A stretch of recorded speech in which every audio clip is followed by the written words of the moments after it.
evening and welcome to Techno Feeds Live.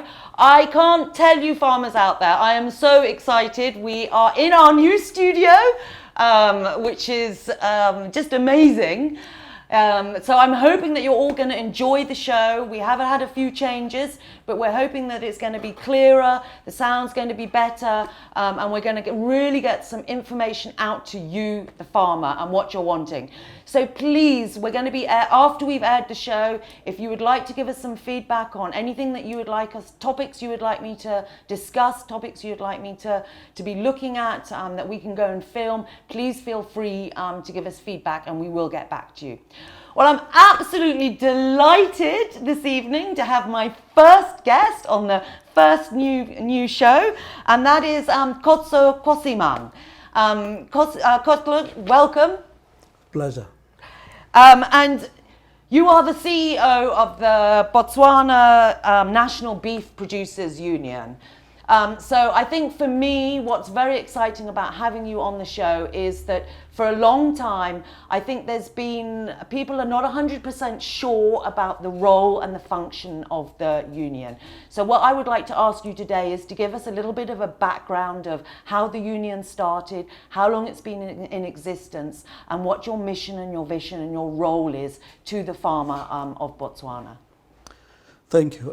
The Botswana National Beef Producers Union was formed around 2013. Okay. Individual farmers form associations, and these associations affiliate with the union. There's no individual membership to the union, but rather membership is through associations to the union. The role of the union is to advocate for the interest of the farmers. Okay. First is the advocacy aspect. And secondly is to look out for the interests of the farmers in various stakeholders that are there in the beef industry. The union also has to ensure that there are certain benefits that accrue to the farmer by joining the union. Now, these entail that the union ensures that whenever it has stakeholders, it meets these stakeholders, they negotiate for better prices for the farmers. They represent the interest of the farmers in so far as the various issues that affect stakeholders are concerned. Okay. When you say stakeholders, can you just give us an example of who a stakeholder would be? There are various stakeholders in the beef industry. First is the government of Botswana. It's a prime stakeholder for the beef industry. Okay. Secondly, in our case, we have the Botswana Meat Commission, where the market is for the farmer. Okay. So that is where we sell our cattle. Thirdly, we have various stakeholders. We have various butcheries. We have feedlotters. We have various players. We have those who sell feeds. Animal feeds. So it's the whole value chain. So it's stakeholders throughout the beef industry value chain.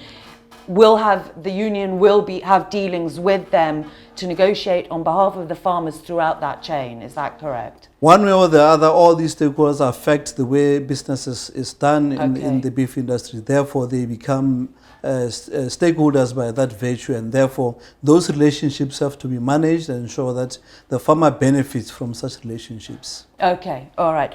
So tell me, with the union, you have to join an association, and then this association is affiliated with the union. That's correct? In accordance with our constitution, various farmers form associations or join associations, and these associations now affiliate with the union as the umbrella body for the farmers. Okay, and then there is obviously you are the CEO of the union. Who else have you got within the structure of the secretarial or the official structure of the union? The structure is made up, there's the secretariat which reports to the EXCO or Executive Committee. Okay. And then at the apex of all these structures is the National Council, which is the supreme body regulating the affairs of the union. All right. And there's a board as well? The board is the one that is represented as the exco. Okay, all right, Yes. all right. And then you have a secretary and you have a small office, is that correct? Yes, at the moment we have a small office which is called the Secretariat, which Okay. functions or is mandated with the daily operations of the union. Of the business. union. And where is that based? Our office is based in Commerce Park, Plot 154, Unit Okay. 4A, Gaborone International Commerce Park. That's where we are based. Farmers are encouraged and are welcome to visit the office anytime for assistance on the various issues that they may be affecting them. So you have an open door policy. Any farmer can come to you at any time with issues, discuss them with you, and then if you as the union can't assist themselves, you can always point the farmers in the right direction, correct? Any farmer, because we are in the process of recruiting all the farmers. We want all the farmers to be our members, and therefore Okay. we welcome all farmers to come and present issues to our office, so that these issues can be taken to the various or relevant stakeholders and ensure there's a synergy in terms of taking the issues up and then providing the same feedback through the same route. Therefore, farmers are welcome to visit our office anytime and seek assistance on any matters pertaining to the affairs. Okay, so the union really is. Would you say that a union is almost like a pressure group? Would that be a right simile to make? I mean, I know in other countries, the farmers' unions are incredibly powerful. The union is not a pressure group. Okay, all right. The union is much bigger than that. Okay, At the moment, the union has been engaging government on various issues okay. to direct policy and influence policy. Various decision-making bodies are engaged by the union. Okay. We engage the government at the level of the minister. Okay. So if we all can right. engage government at the level of minister, then we are not a pressure group. Okay. We are a all right. serious union with serious business. Okay. And the mandate of the unit would not necessarily be left at the advocacy level. We are still building the unit to where we feel now it needs to get into a self-sustainability model, where now the union can be able to run its affairs efficiently and ensure that whatever business it conducts that business and having its own finances and everything that comes in-house for the union. Okay, you have to forgive some of my questions. I just feel, I'm actually very ignorant I was very ignorant of what the actual role of the union was. So it's been fascinating for me to find out a bit more today. How is the union funded? Is that a question that you mind me asking? How do you raise money to run the union? The union is at the moment is funded by its members. Okay. Member associations contribute certain amount of money as affiliation fee, Okay. which money is used to run the affairs of the union. Secondly, the union gets some of its money from the government. Okay. The government is funding the activities of the union. Furthermore, the union also has engaged in like-minded entities Okay. and other stakeholders who have an interest in Okay. the affairs of the beef, and Okay. to that extent it receives assistance from such bodies. Okay, and therefore so you're open to fundraising ideas with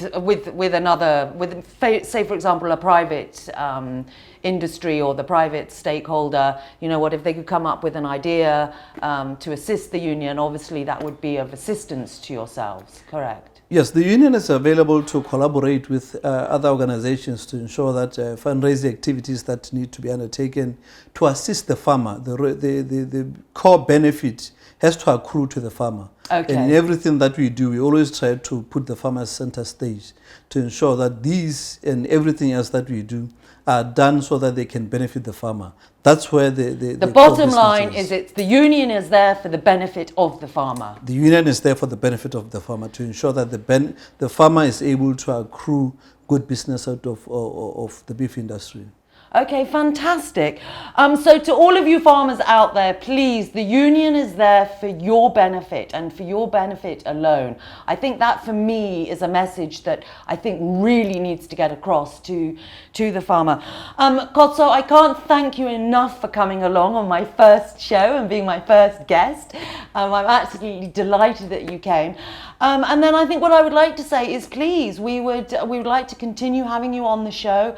If there's things things that are coming up, events. I think it's exciting that the union's getting out there. Hopefully we're going to see you at some of the field days and the shows and the agri events that are going on, so that we're all able to interact with you from the union as well. Please, Kotso, feel free to give out the telephone number of the union office, so if people need to get hold of you, they can. Our office, as I said, is located in Commerce Park, and our telephone number is 311-7328. And we are also reached on email, info@bnbpu.org.bw, info@bnbpu.org.bw. Fantastic. Thank you so much indeed. Thank you very much. Thank you. It's a pleasure. Thank you. And we will see you after the break. Please join us to meet Philip Lombard from Lucerne Stad.